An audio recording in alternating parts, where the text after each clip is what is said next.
Shopping can be hard these days. A dozen eggs can cost you anything from $3.20 up to $10.85. That's more. The cheapest option are your cage eggs. It means the chickens are confined to a cage at all times and made to pump out eggs. But with a bit of clever marketing, you can bring out the farm in factory farming. Ah yes, farm fresh. Which means cage eggs, which could have come from this farm, holding nearly 1 million chickens in a computer-controlled environment. What about freshly laid eggs? Yeah. Yes, freshly laid. Although chickens never lay eggs that aren't fresh. It's not that Farm Pride don't have any pride in their caged eggs, they just ran out of blue ink. But after a backlash against battery hen conditions, today there's been a proliferation of more expensive eggs because we've been nicer to the chickens. There you go. Too hot. Today, free-range eggs make up about 40% of sales, while barn-laid eggs make about 10%. And that's set to rise. Woolworths claim they'll no longer stock any caged eggs, none at all, by 2018. We'll see if Jamie Oliver can hold them to that. A little bit drunk from the pub. But as we search for these ethical eggs, are we getting what we're paying for? When we shop, we rely on simple terms like cage-free or barn-laid or free-range. But if you're buying barn-laid eggs, you probably want your barn to look like this one from a Channel 9 advertorial paid for by the egg company. Well, Ross, your chickens are certainly making a lot of happy noises. Rather than this barn, filmed by Animal Liberation Victoria.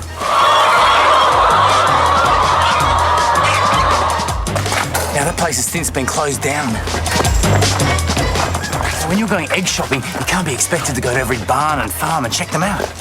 So who can you trust?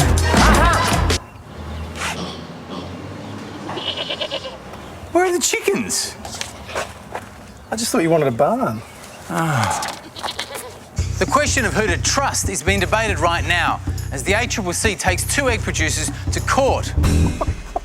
Why are you crossing the road? I still don't get it. Anyway, one of the issues the ACCC are looking at is how much space the free-range farmers are giving to the chickens. The model code for domestic poultry says that the outdoor stocking density should be no more than 1,500 birds per hectare. Which is about 1 chicken per this much space. Coles has recently suggested moving to a free-range standard of 10,000 chickens per hectare. Which is 6 2/3 of a chicken per this much space. Don't worry about the 2/3 of a chicken.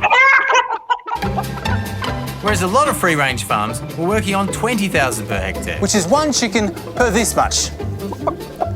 But all these figures are based on the space outside of the barn. The chickens get returned to a barn at night, and the ACCC argues that some of the chickens have been trained not to go outside at all. So you have to look at the inside stocking densities too. And in the case of Snowdale, A Western Australian egg producer being taken to court, the ACCC claimed there were 140,000 chickens per hectare, which is 1/7 of the space of that. so if the barn looks less like this and more like this, would those people paying more for free range consider these chickens to be well treated? Now you might be thinking, didn't you say there was some kind of national set of rules that would sort all of this out? Well, yes, state and federal governments and all their experts got together and came up with a model code, but then they didn't really bother turning into law, so it's more just a guideline. And by the way, it's got lots of loopholes and people don't really listen to it. Brilliant! So while they put in this bit, For layer hens, a maximum of 1,500 birds per hectare. they also put in this bit. Any higher bird density is acceptable only when regular rotation of birds onto fresh range areas occurs. And that's been used to water down the 1,500 bird requirement. Here's how the Egg Corporation publication summarised it. The code essentially allows unlimited stocking densities as well as big trimming. That is absolutely outrageous. They call their magazine Extra Extra. Oh yeah, I guess the other bit's bad too. So instead of effective national regulation, we end up with a hodgepodge of self-regulated accreditation schemes with their own claims and standards. Remember the Egg Corporation? As well as being Australia's best source of egg puns, They also provide the most common form of accreditation for free-range eggs. Egg Corp Assured. Used by all of these farms. But they also say that the code allows for unlimited stocking densities, and they do allow beak trimming. And both of the egg producers being taken to court by the ACCC for their substandard conditions were Egg Corp Assured. Those cases are still before the courts, and it doesn't mean that the same concerns are true for all brands that use those logos. However, if you're worried about low stocking densities, then with Egg Corp Assured, you shouldn't necessarily feel assured. So here's where it gets weird, but not in a Cory Bernardi kind of way. Coles is pushing for a standard of 10,000 chickens per hectare. And even though this isn't as strict as the 1,500 chickens per hectare, that code isn't being enforced. So if Coles can actually enforce their lower standards, it'll actually be a step forward for the industry. What we really need to see is what these numbers look like on a farm. And luckily some of the egg producers that have 10,000 chickens per hectare have chook cams. This would be so exciting.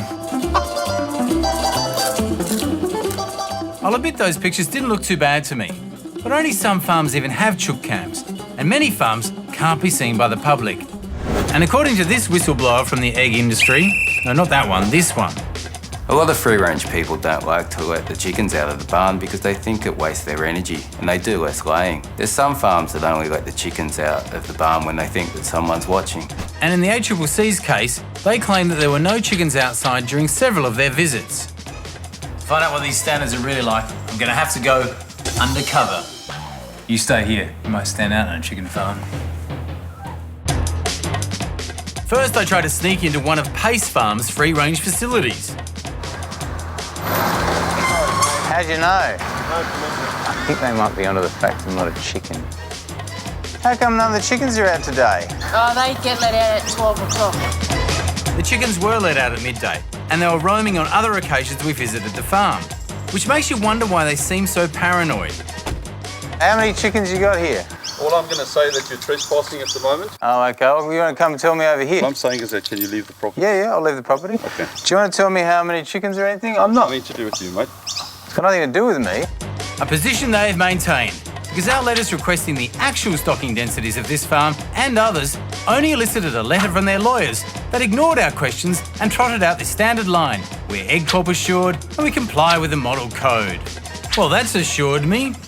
The code essentially allows unlimited stocking densities. Another of the biggest producers in Australia is Farm Pride. Their chickens were out roaming when we visited. You're not really a chicken, are you? No, I'm definitely a chicken. I know what happens to roosters in this industry. What's your kind of stocking densities here per hectare? No comment, mate. Well, you can't tell me the stocking densities? I want to. It's not a secret, is it? No, it's available on our website. Yeah? www.farmpride.com.au. Except it wasn't available on their website. And Farm Pride didn't reply to us when we asked them for their maximum stocking densities for free-range hens. So as an egg buyer standing in a shop, what should you look out for? If price is your only concern, you are going to buy caged eggs. But this is what you're supporting. And before you get too judgmental about those buying caged eggs, even Animals Australia concede that our current levels of egg consumption can only be met with factory farming. However, if you want to buy free-range eggs that come from farms that are not too squeezy, The RSPCA logo requires free-range stocking densities of 1,500 chooks per hectare, or up to 2,500 if they're rotated. They also allow beak trimming in some cases, arguing that it can be necessary to stop hens pecking each other, sometimes to death. But if you want even stricter guidelines that ban debeaking, yes, I know you do, then look for these logos. Humane Choice, Australian Certified Organic, and the Free Range Farmers Association also require stocking densities of between 750 and 2,500 chickens per hectare. Other than that, you're on your own. And we're not saying you shouldn't buy free-range eggs, which is why it would be nice if there was a national standard for the treatment of free-range chickens, one that was not only clear, but enforceable, so you could be confident that what it said on the pack is what was happening in reality. Because we all want happy chickens. Something to eat? Ooh, unhappy chicken.